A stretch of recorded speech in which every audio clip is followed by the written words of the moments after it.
And then what did you make of Sophie Cunningham's flagrant foul on JC towards the end? It was a flagrant foul.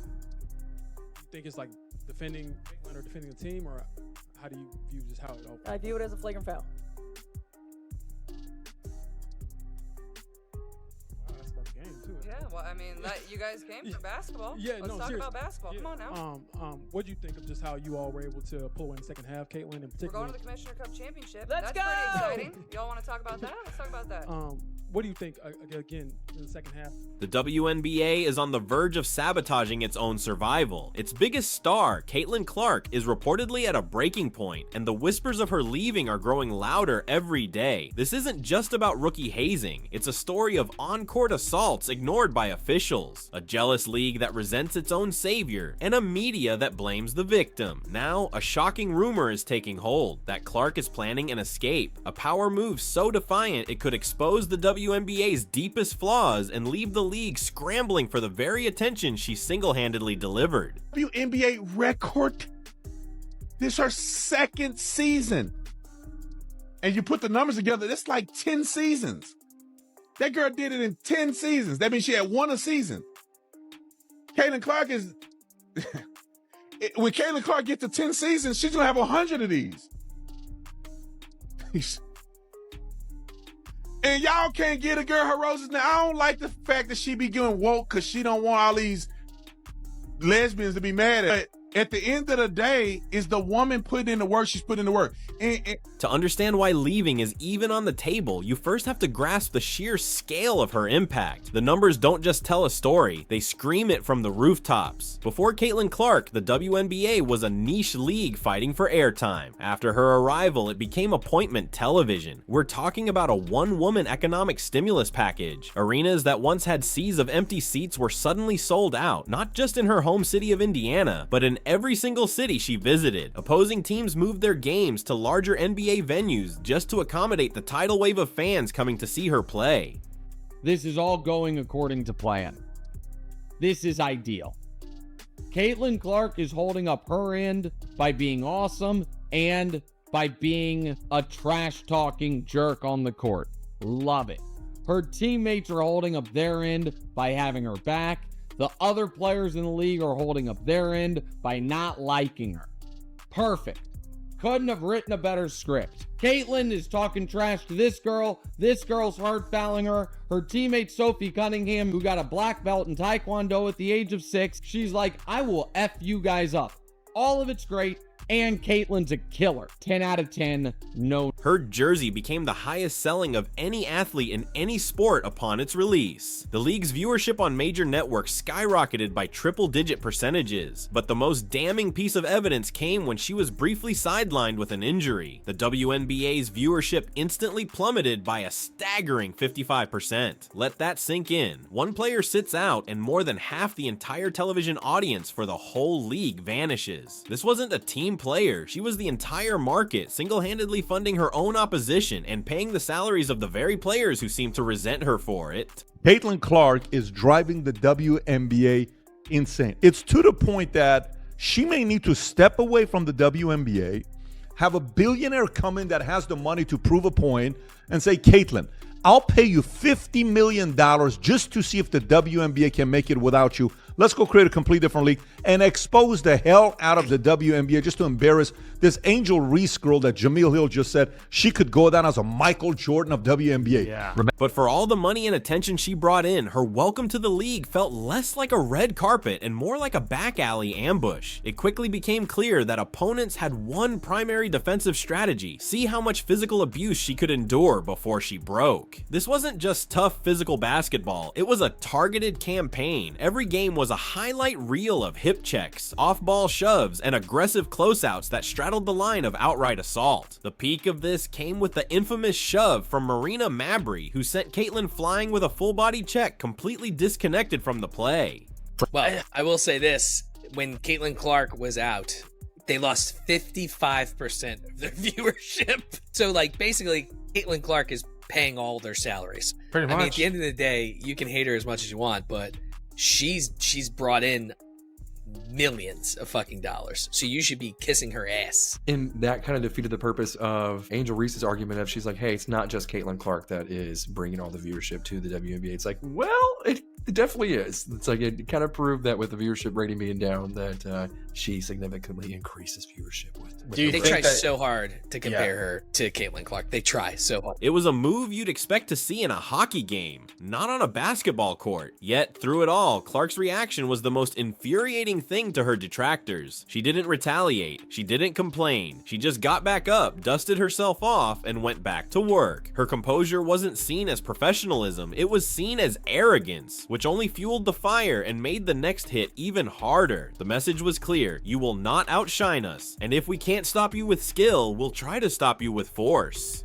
The Fever and Sun hold a brawl and a basketball game breaks out. This was something. Caitlin Clark, without question, gets raked across the face. I think she gets poked in the eye, but it's difficult to tell. If you're the Indiana Fever, you cannot stand by and let that happen. They need to make it clear to the officials. If you're going to let this happen, then we're going to stand up for our player and make a mess of the game, and you're going to have a big mess on your hands. So you need to stand up for this. You need to do something about this. You've just learned with definitive data and beyond question that Caitlin Clark controls more than half the audience for the entire WNBA. But the hits on the court were only part of the story, because the people paid to enforce the rules were nowhere to be found. While Caitlin was being treated like a human piñata, the referees seemed to be looking the other way. Their whistles apparently lost. Blatant, aggressive fouls were ignored or called as common fouls, sending a clear signal to the rest of the league. It's open season. The WNBA front office, the very institution that should have been protecting its golden goose, remained deafeningly silent. They were quicker to comment on dress code violations than on the systematic targeting of their biggest star. A lot of us were expecting some sort of dip since Caitlin Clark has been out with injury, but I don't think all of us were expecting the entire viewership of the entire WNBA to be down. And this tweet from Christine Brennan really stuck out to me. She said one player gets injured and more than half the TV audience for the entire league disappears. Has any other athlete ever had that kind of impact on a sport? Golf without Tiger definitely dropped precipitously on occasion, but not like this. This news is alarming for the league, and it's alarming for the league because this is such a crucial year for the WNBA. This baffling inaction gave birth to a fan-led crusade online, the Protect Caitlin Clark movement. Viewers became amateur forensic analysts, replaying clips in slow motion, circling illegal screens, and screaming into the digital void for a flagrant foul that would never come. It exposed a deep, unsettling hypocrisy at the heart of the WNBA. They wanted her marketing power, her ticket sales, and her TV ratings, but they refused to offer her the basic protection afforded to any other player. This failure wasn't just incompetent, it felt intentional, a silent endorsement of the on-court hazing. I am sick and tired of the way they are treating my girl, Caitlin Clark. I am here to propose a solution. I think they need an enforcer. You know, someone who comes off the bench to kind of lay the smackdown on an opposing team member. I want to get the word out to the Indiana Fever that I am available. I'm ready to identify as whatever I need to in order to get the job. They need someone like me. Why? Because I'm not afraid of any 6 foot tall lesbian. I work out. Now, I have a couple of real good go-to moves in my bag of tricks. And just when you thought the situation couldn't get any more absurd, the media chimed in to blame the one being attacked. Instead of calling out the dangerous plays, a bizarre narrative began to take shape among sports analysts and talking heads. The aggression, they argued, was Caitlin's own fault. She was too confident. She engaged in trash talk. They claim she brought it on herself. This argument is so fundamentally broken, it's hard to know where to begin. We're talking about professional sports, a world built on ego, competition, and psychological warfare. Michael Jordan was a legendary trash talker. Larry Bird built a career on dismantling opponents mentally before the game even started. Oh, it's this shit I don't like. A snitch, nigga, it's this shit I don't like. You know, they get into it a bit here. Lexi Holdown gets it. Oh, bitch, nigga. Holding space, Caitlin Clark hits the deck. Sneak decides that's what I don't like. Sheldon and Cunningham are getting into it. A snitch, nigga, that's that shit I don't like. Jason Clark with a few words with JC Shot.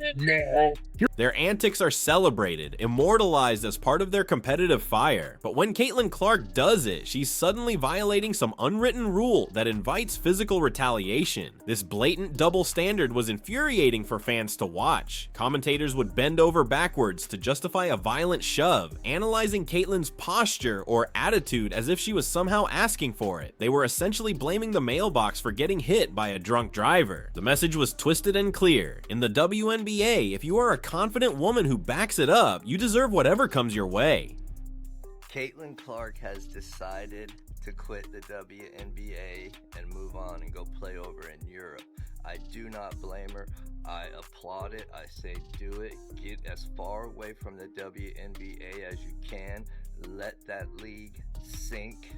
Okay, do not help them. Caitlin, get away. I believe you could create your own league, okay? You could be the fucking player that creates whatever, the next professional women's basketball league. Let this one just go and let Caitlin try to build the next WNBA. I don't know. This toxic environment wasn't just limited to opponents. It seemed to be woven into the very fabric of the league's veteran culture. The term gatekeeping became the word of the day. It was a strange, self-defeating crusade by some players who felt Clark hadn't earned her stripes. Earned what exactly? She was already the most famous and influential player in the league, bringing more attention and money to the WNBA in a few months than some franchises had in decades. The resentment was palpable. Players who had been fighting for recognition for years suddenly found themselves as supporting characters in the Caitlin Clark show, and they didn't like it. The rivalry with Angel Reese and others was constantly highlighted, but it was just one symptom of a much larger disease. It was a league-wide identity crisis, where a faction of players seemed more committed to putting the new star in her place than capitalizing on the once-in-a-generation opportunity she represented. They were so focused on who the queen of the court was that they failed to realize the entire kingdom was on the verge of collapsing without her. I want to get your opinion, because it's been a minute, on this Angel Reese, Caitlin Clark stuff that's been going on. Brittney Grinder a couple of weeks ago in a video says trash effing white girl when she was playing Caitlin Clark. What's your just kind of 30,000 foot view of this? There is not an organization more dedicated and committed to self-imploding than the WNBA. The WNBA was like handed the golden egg that is Caitlin Clark. Yeah. And they have done everything to just self-destruct. Yeah. Whether it's these totally crazy, like, racial investigations that have been proven a hoax. This brings us back to the unthinkable rumor, the idea of her walking away. And it's here that the story takes a fascinating turn, from a tale of abuse to one of ultimate revenge. Two main scenarios have been floated by speculative fans and analysts. The first is the European escape. She could sign a multi-million-dollar contract overseas, where women's basketball stars are often treated with more respect and reverence. She would be paid handsomely, protected by the league, and allowed to just play basketball, free from the high school drama and political infighting of the WNBA. The second scenario is even more dramatic, the Billionaire's gambit. The theory goes that a wealthy investor, seeing the WNBA's self-sabotage, could approach Clark with a shocking offer. I'll pay you $50 million to sit out and prove the WNBA cannot survive without you. Or better yet, they could fund an entirely new rival league with Clark as its face. It would be the most disruptive move in modern sports history, a direct challenge that would expose the WNBA's fragility and potentially build a new empire on its ruins.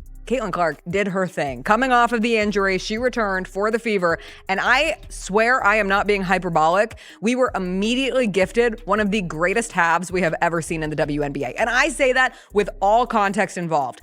This series from Caitlin Clark, the pull-up three here, and you are about to see back-to-back-to-back triples for Caitlin Clark in this game. I am not trying to erase the things we have seen from Maya Moore, from Diana Taurasi, Asia Wilson's 53-point game, Stewie, Cynthia Cooper. Like, we have seen incredible halves of basketball, but you see Caitlin Clark coming off of that made three from the Liberty. Pull up, of course.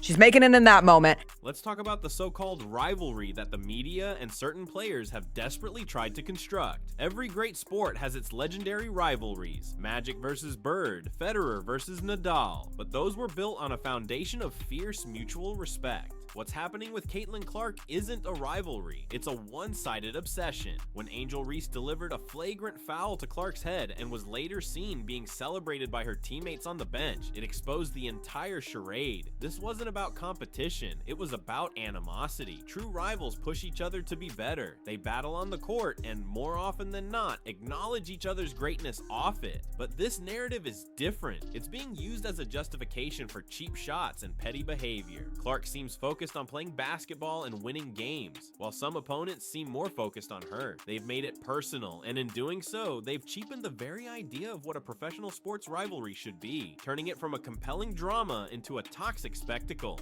Perhaps the most infuriating part of this whole saga is the impossible standard of professionalism Clark is held to. She is trapped in a classic no-win scenario. If she reacts to a hard foul, if she shows frustration or argues a call, she's immediately labeled immature, entitled, or unable to handle the pressure. But when she doesn't react, when she absorbs a hit, gets up, and walks away, she's called arrogant, distant, and not a team player. She is expected to show perfect robotic composure while being subjected to unprofessional, often dangerous behavior. There is no right way for her to act. Every possible human reaction is reframed as a character flaw. Meanwhile, the players who commit these acts face little to no scrutiny for their lack of professionalism. This psychological game is relentless. She has to be the bigger person every single time, absorbing not just the physical hits, but the emotional weight of an entire league's insecurities, all while being judged for how she carries it. Beyond the immediate drama, the WNBA is engaging in an act of long-term self-destruction. What message is this sending to the next generation of stars? Every talented young girl playing basketball in college is watching this unfold. They see the league's biggest draw being treated like an outcast. They see her success being punished, not rewarded. Why would the next phenom want to enter a league that appears to cannibalize its own? The WNBA is effectively poisoning the well for future talent.